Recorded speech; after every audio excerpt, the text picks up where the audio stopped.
right? Resistant feeling is just quite something that we are so good at. We've been trained by the society to not feel from the beginning. From our childhood years, we were asked not to cry. Stop crying. Don't be angry. Mhm. Completely disvalidating the feelings of our children. Or worse yet, right? Creating an environment where the children are actually living in constant fear. You know, I grew up in such environment, right?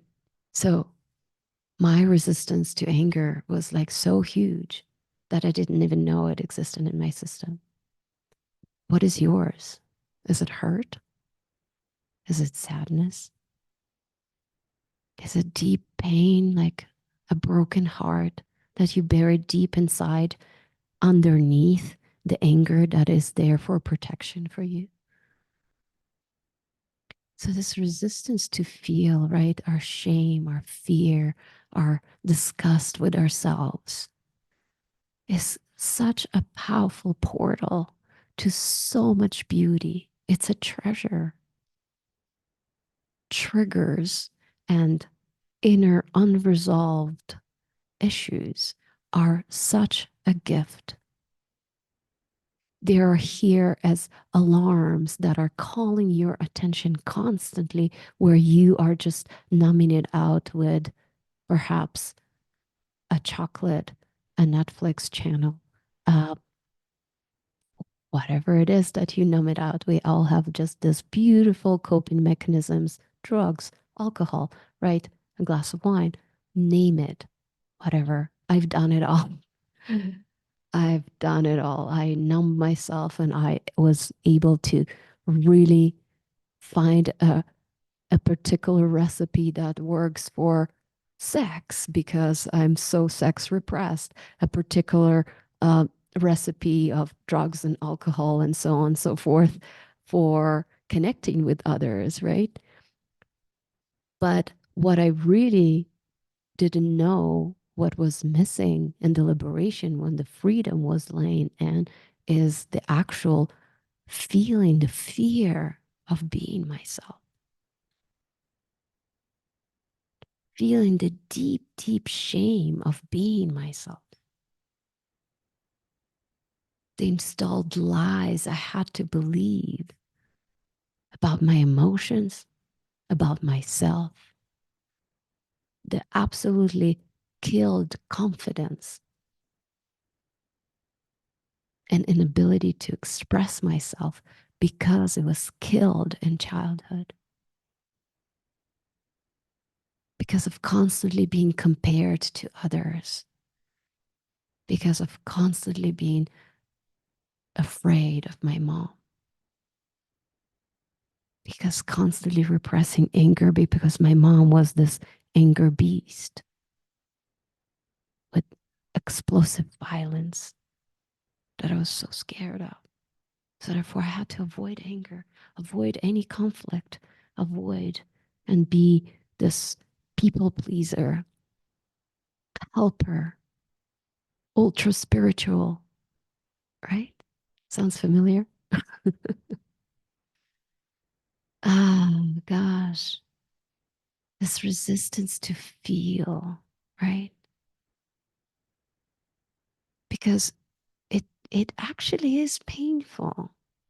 It is painful to feel excruciating shame. It's just like, oh, that whole inside contracts, right? If we have some chronic pain, it intensifies. But it's the only way. Otherwise, we're going to carry it from lifetime to lifetime to lifetime to lifetime, intergenerational trauma. There you go. Or, okay, I'm mature enough, resilient enough, knowing that I am is existence itself. I am consciousness. I am aware beingness. But nothing can destroy. So if I nourish that so that I can be resilient enough to feel the human part of me, all the mess and the disgust and the yuckiness and the shame and the fear and these uncomfortable emotions that feels like sometimes it feels like being crucified, honestly, for our sins. And I felt that.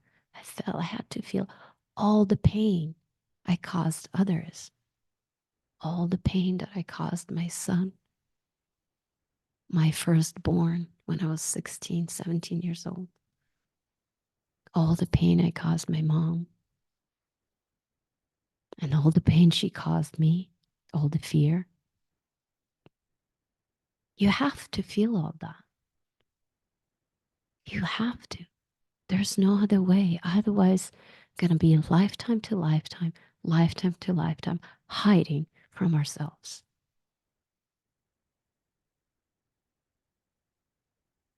Or once and for all, just end this continuous intergenerational repression of oneself. Our parents repressed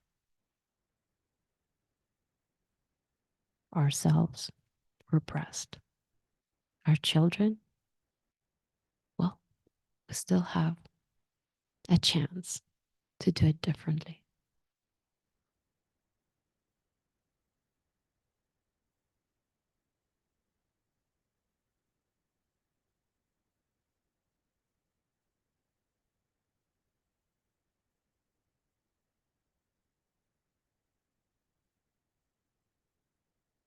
So the other day, with my little one, who just turned 8,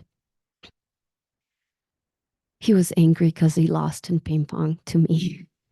He was really angry. He was very angry throughout the game, but I don't stop them from being angry. I was just explaining that it's more useful to focus right now. While you're feeling the anger, you can channel it into actually playing better. And then we stopped and he was angry and more angry. So anyway, we sit down to process. So I told him I invited him to another room because he has his brother there in the other room. And we sat down and I just showed him the most simple thing that he could do. And it's just acknowledge anger and not try to get rid of it. And he sat there when we tried different techniques. One, he was actually beating a pillow. And then the other one, he was just sitting and acknowledging anger, saying, I'm so angry, I'm angry, I'm angry, I'm angry, I'm angry. And then we connected to the anger inside, and the anger inside said, to me, it said, I'm so angry, you won. I'm like, great. I really, really appreciate you saying that. I feel your anger. You're so angry with me that you lost and I won. So just acknowledging their reality, just them learning how to acknowledge their emotions, their reality, and what to do with them is huge. So the invitation is to liberate ourselves so that we can be there, emotionally available and strong and able to teach these wonderful, simple tools, learn them for ourselves, and then somatic inquiry, teach it to our children, right? It's beautiful intelligence. And imagine we didn't have to not be ourselves from the beginning. How colorful and beautiful the world would be. And I don't mean like the psychologically kind of twisted version of ourselves, but really just this authentic, joyful, playful, spontaneous you, whatever it looks like, creative you. We're all such creators. But just because we don't want to feel We're unconsciously, obviously, for good while, we are unconscious of the fact that we don't want to feel the shame and the fear and the disgusting deficiency stories. Feeling so deficient as I'm the worst person in the whole world. So if I landed my identity there, what life are you going to attract? What life the universe will reflect to you? We are unconsciously, the unconsciousness is the womb of creation. So you're constantly creating your reality, not with your conscious mind, because it's just the tip of the iceberg. The whole power lies in the solidity of the trauma that is there in repressed emotions, that is like a pressure cooker, the underneath the bigger chunk of the iceberg that is beneath conscious awareness that you're not aware of, that you're resistant to feel. This is what manifests your reality. This is what creates your relationships or lack of.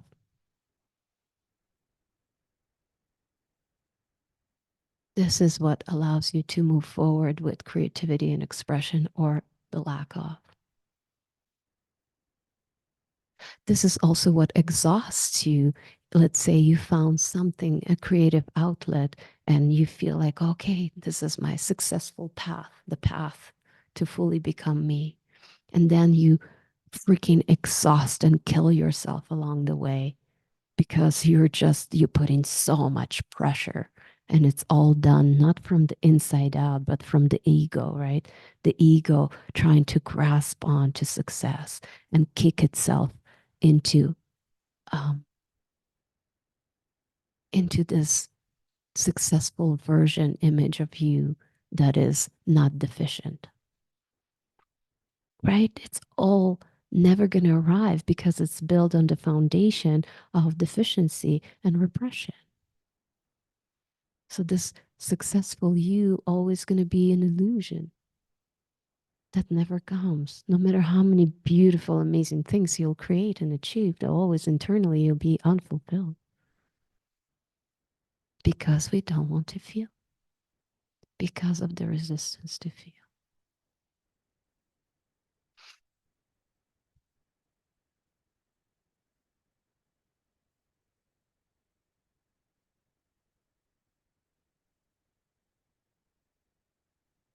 So finally, when we are understanding that what we really have to do for personal freedom, for total freedom to be ourselves unapologetically, right? To really step into our lives and our dreams and our relationships and our desires, to really be there intimately with all of it.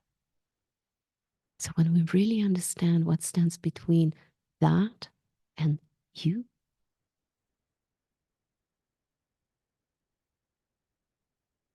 letting whatever that is, that dream that you want to live, that not from the ego perspective, oh, I want to be this magnificent version of me, but from your heart. What is your heart wants to share? What's its message? What's its skills? What's your talents that you want to share with people and you can't? Because if you really tap into it, if you really connect to it, this is what's going to be uniting your life and your work and your success, because they're not separate things. So it's not an ego kicking yourself into the future you that made it, but it comes from cleansing everything that is preventing you from being you. And this unique you is so attractive. Oh my gosh. This authentic you is like, wow, inspiring. And people follow. Because to connect with your authenticity, you're no bullshit. So are you ready to be your version of no bullshit?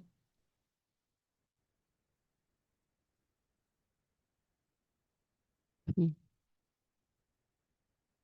So stop bullshitting yourself first and foremost. Reconnect to your body. Stop living in your head. Come down. Feel. But it's not just feel. Start inquiring. Start processing. Start learning the techniques and the tools that can bring you deeper because there is a deep unconscious there that's going on that you don't know how to access honestly.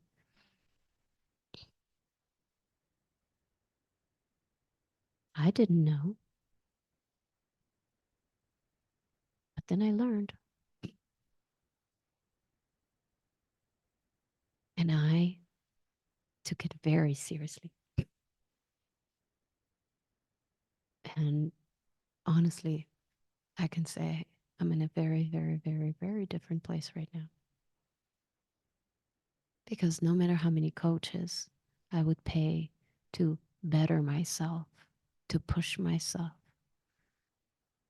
to make sure I make it with all these dreams I had, the callings I had, and was unreachable, unreachable. Then all of a sudden started cleansing my body, feeling all those fears, all those shame, embracing and including all these deficiencies, all these lost children crying for attention. And the whole other world started to open up.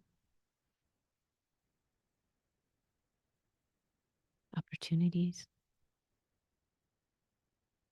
connections, expression, creativity, playfulness, effortlessness.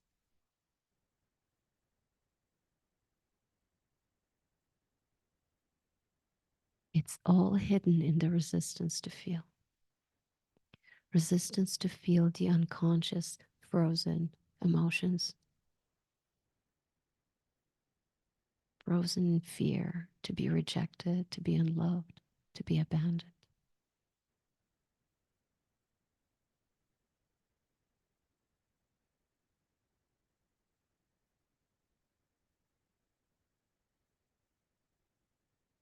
So, no matter how awake you are, you have to do the cleaning. You have to clean the house. Okay.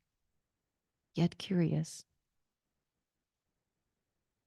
You know, make it your mission to be the unapologetic, no bullshit you in the world. And the world will be such a beautiful place and such a fun place to be. Much love.